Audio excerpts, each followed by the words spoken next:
Well, we're kind of unique in the respect we're not the typical lumberyard. We just specialize in siding and decking. That transition took place back in the 60s. We were a mom and pop hardware store at that time, and my late father-in-law made the decision to specialize in siding and decking, predominantly cedar siding and decking.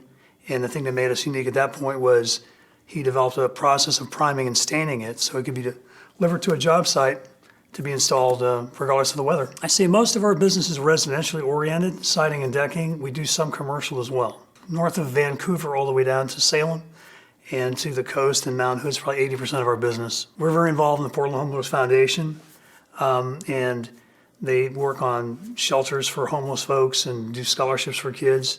And I've been very active in that organization. I was the board chair and on their honorary board, and I see the value in just doing it has got value in of itself.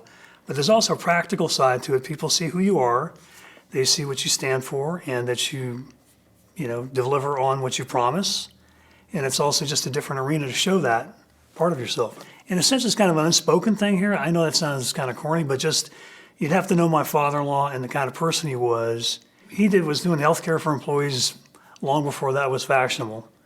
Did a pension plan for his employees before that was fashionable. He was really cutting edge as far as benefits. That's where you get the expertise out of continuity of employment.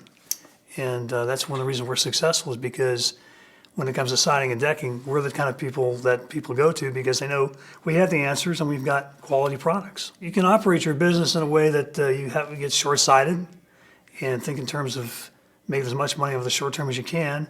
I think if you're in for the long haul, ethics is what will guide you in that regard, because then you start to value relationships over transactions, and that's where you develop repeat business. And I think that comes about by treating people honestly and fairly, and that's why they come back. And then there's a legacy element to it when it's a family business.